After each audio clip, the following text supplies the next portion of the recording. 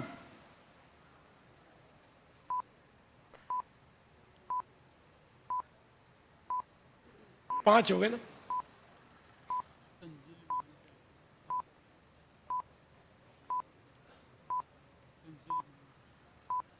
باپا کیا وہ مفسر ہیں؟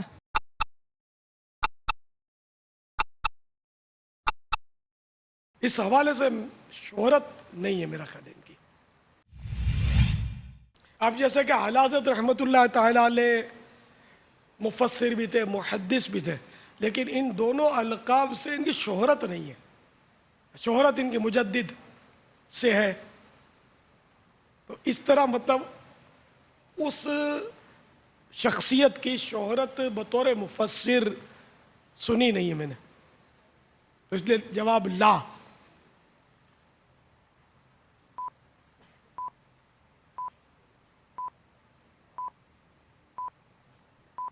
باپا کیا ان کا مزار شریف سردار آباد میں ہے؟ لا.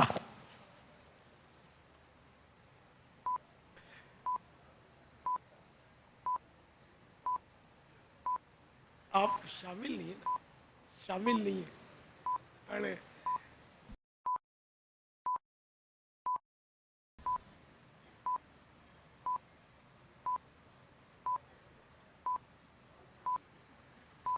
کیا ان کا مزار مرکز الاولیاء میں ہے؟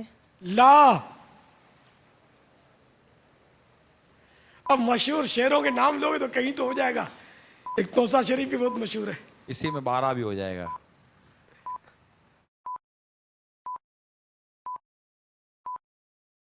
تین سوال باقی 3 اور سوال ہیں آپ کے پاس.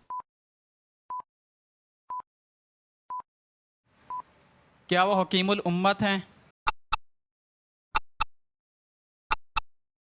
بطور حکیم الامت ان کی شہرت نہیں ہے. لا. اور جو حکیم الامت ہمارے ہاں جن کی شہرت ہے وہ سید نہیں ہے. آپ نے شاید سید کا پوچھا تھا نا، تو اس لیے یہ سوال آپ کا بے توجہی میں ہوا ہے، غفلت، خواہ کا سوال ضائع ہو گیا. اور کاؤنٹر اگلے سوال کا بھی چل رہا ہے. 2 سوال رہ گئے. حضور کیا وہ غزالی زمان کے لقب سے مشہور ہیں؟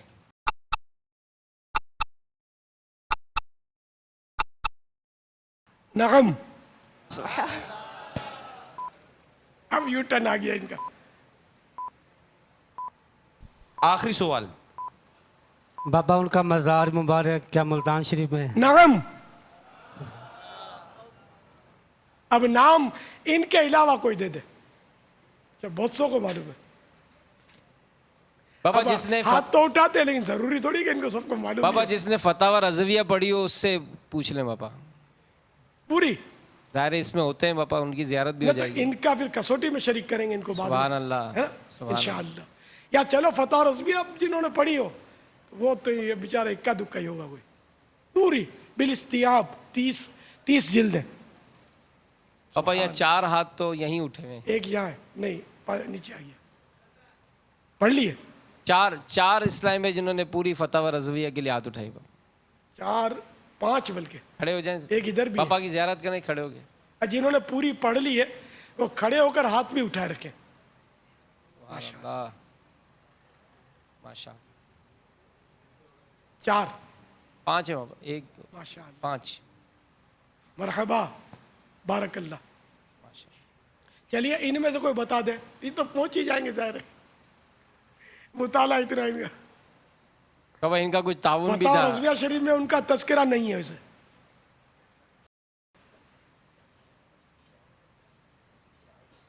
مشہور